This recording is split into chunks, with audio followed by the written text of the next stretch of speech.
حضرت نظام الدین کے بیانات کے لیے ہمارے چینل کو سبسکرائب کریں۔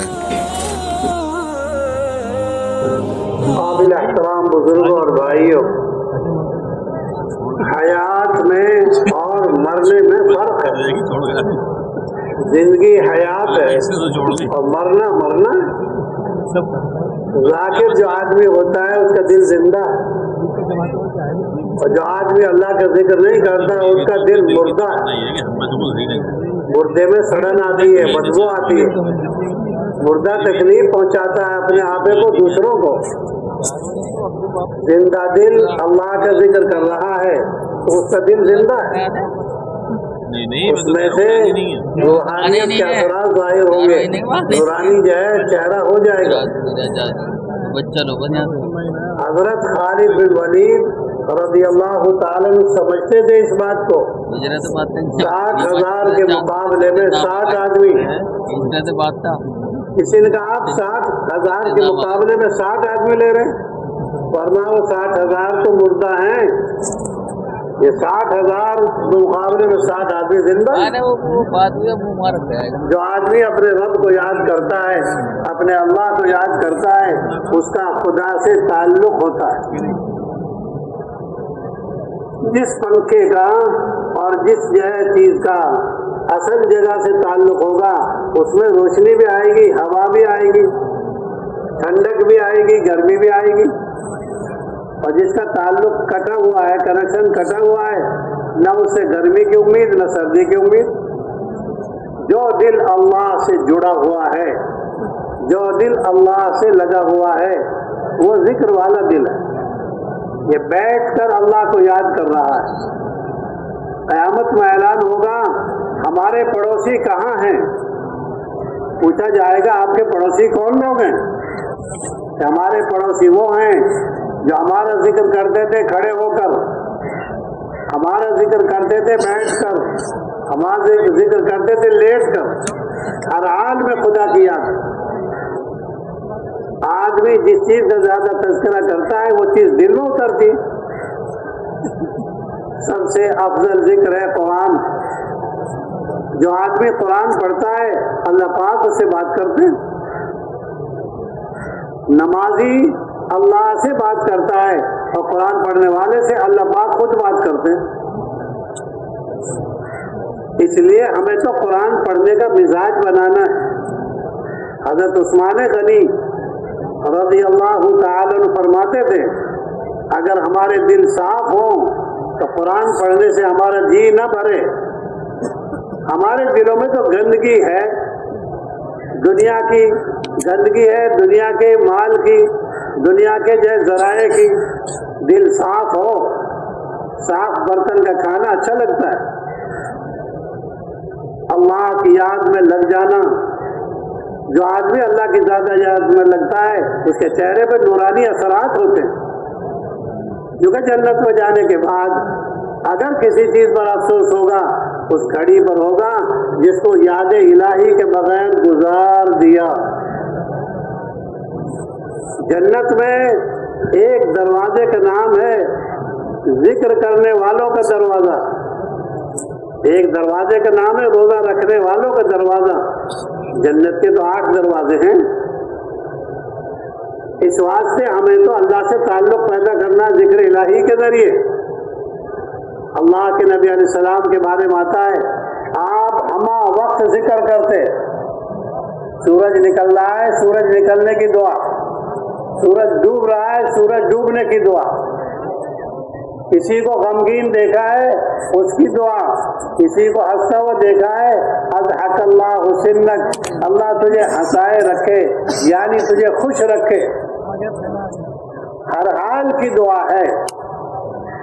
ہم تو ہر حال کا ذکر سیکھیں گے۔ اللہ کے نبی علیہ السلام سوتے نہیں تھے جب تک قل اعوذ برب الفلق، قل اعوذ برب الناس اور قل هو اللہ احد اور قل یا ایھا الکافرون نہ پڑھ لیتے۔ جو آدمی ہر نماز کے بعد آیت الکرسی پڑھے گا مرنے کی دیر ہے، جنت میں جانے کی دیر نہیں۔ لیکن بزرگوں یہ اعمال کرنے کے ہیں، سننے کے نہیں ہیں۔ صرف کھانسی کی دوا لے رکھی ہے، جیب میں رکھ رکھی ہے، کھانس رہا ہے، کھانسی واسطہ ہے؟ اللہ کا ذکر تو کرنے کی چیز ہے، رطب اللسان، کیونکہ اللہ والے وہ ہوتے ہیں جن کو دیکھ کر اللہ یاد آ جائے۔ ہم اتنا تذکرہ کریں اللہ کا کہ اللہ کی مجلس میں تذکرہ ہو رہا ہے، فرشتوں کے درمیان تذکرہ ہو رہا ہے، ہمہ وقت ذکر کرنا۔ ذکر دو قسم کا ہوتا ہے، ذکر لسانی، ذکر قلبی۔ زبان سے بھی ذکر کرنا ہے لیکن دل کو متوجہ کر کے۔ ویل، ایسے لوگوں کے لیے بربادی ہے جو اپنی نماز سے غافل ہیں۔ نماز پڑھ رہا ہے، نماز میں جی نہیں ہے، اس کے لیے تو بربادی کی دعا ہے، بربادی کی بد دعا ہے۔ اللہ سے ہم جی لگائیں، سبحان اللہ، میرے اللہ سارے عیبوں سے پاک، الحمدللہ، ساری کی ساری خوبی میرے اللہ کے لیے، لا الہ الا اللہ، اللہ کے علاوہ کوئی کچھ بھی نہیں، اللہ اکبر، اللہ پاک بڑے ہیں۔ اذان میں کہا جاتا 4 بار، معلوم ہو جائے ہر سمت میں خدا بڑے ہیں، کوئی چیز بڑی نہیں۔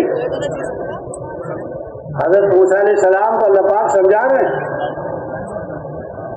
قل اننی انا اللہ، یوں کہو میں اللہ ہوں، اننی انا اللہ، میں اللہ ہوں، لا الہ الا انا، میرے علاوہ کو خدا نہیں ہے۔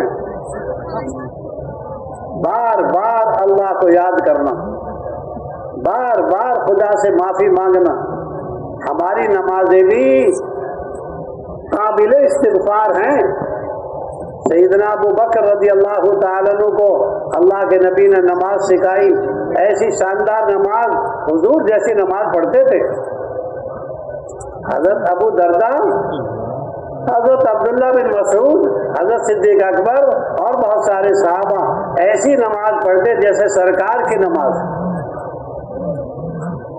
لیکن اس کے باوجود آپ کبھی غور فرمائیں، دھیان دیں، توجہ کریں، اللہم انی ظلمت نفسی، یہ حضرت صدیق اکبر کی دعا ہے۔ اے اللہ میں نے ظلم کیا ہے، بہت بڑا ظلم۔ کیسی شاندار نماز پڑھی ہے جو ہر ایک کے بس کی نہیں، لیکن یوں کہہ رہے ہیں اے اللہ جیسی نماز مجھے پڑھنی چاہیے تھی اور جیسی مجھے تیرے سامنے عبادت کرنی چاہیے تھی ہو نہ سکی مجھ سے۔ اللہ کو یہی جملے پسند ہیں، اپنے بڑے سے بڑے عمل کو ناکارہ بنا کر پیش کرے، ہوا کچھ نہیں۔ اللہم انی ظلمت نفسی ظلما کثیرا، اے اللہ میں نے ظلم کیا ہے اور اپنے نفس پر ظلم کیا ہے، کسی پر نہیں۔ اس واسطے اپنے بڑے سے بڑے عمل کو کرنے کے بعد 2 کیفیتوں کا استحضار رہنا چاہیے۔ پہلی کیفیت یہ ہو یہ عمل مجھ سے ہوا نہیں، یہ گشت ہوا نہیں، یہ تعلیم ہوئی نہیں، یہ نماز ہوئی نہیں، یہ دعوت دی نہیں گئی، یہ قرآن پڑھی نہیں گئی جیسا حق تھا، جیسا حق تھا۔ وما عرفناک حق معرفتک، اے اللہ آپ کو ہم نے پہچانا نہیں جیسے آپ کی ذات ہے۔ وما عبدناک حق عبادتک، اور ہم نے آپ کی عبادت کی نہیں جیسی آپ کی عبادت کرنے کا حق ہے۔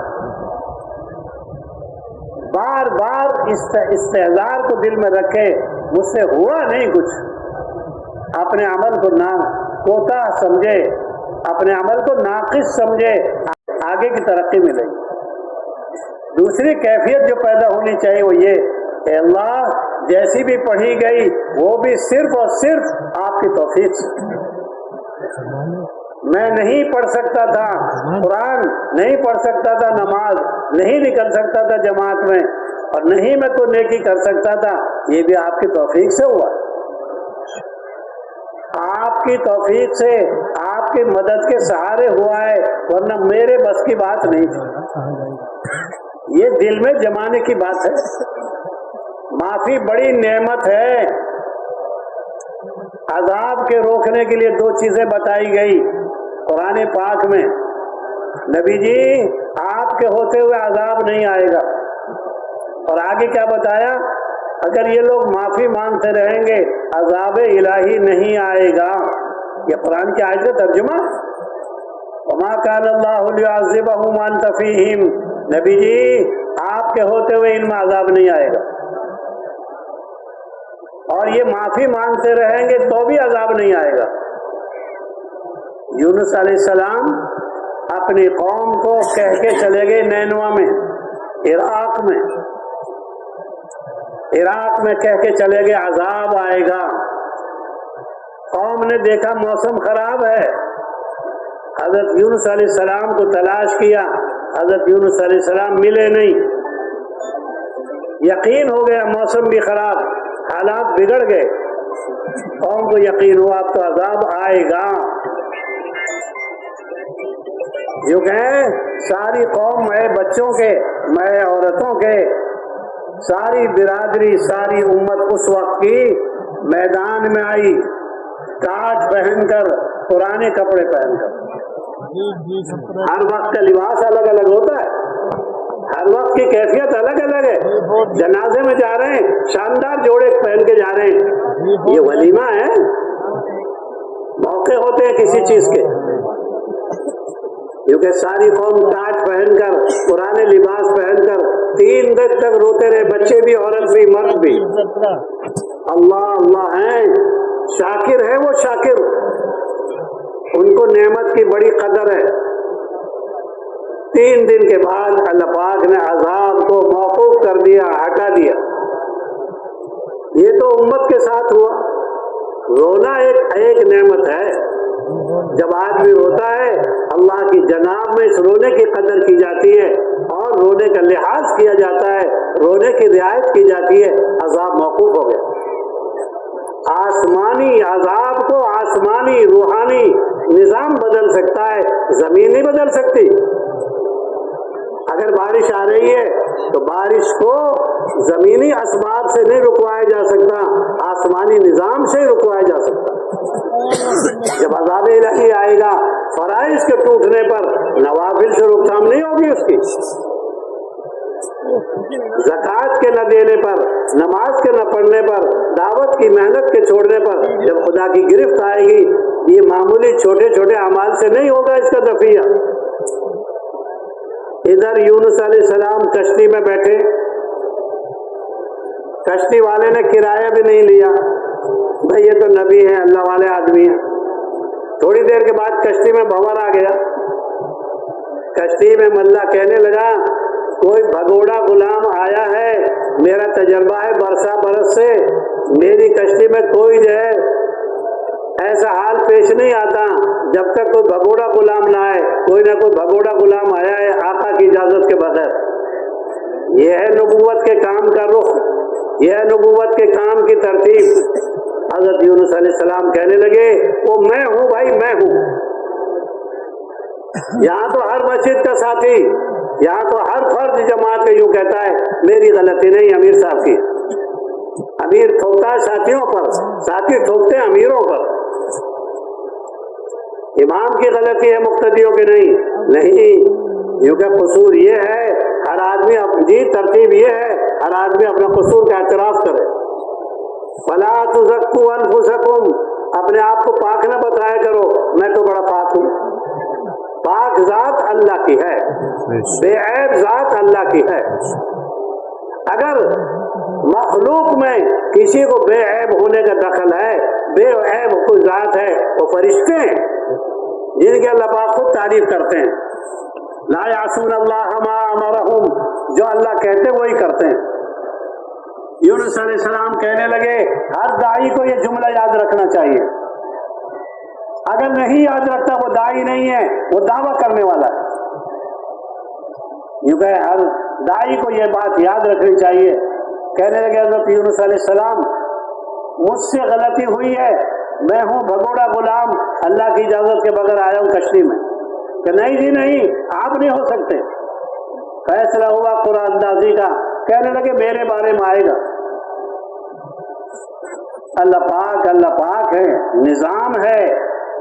جو پہلے ہوا ہے وہ ہماری ہدایت کے لیے، ہماری جو ہے رہبری کے لیے ہوا ہے.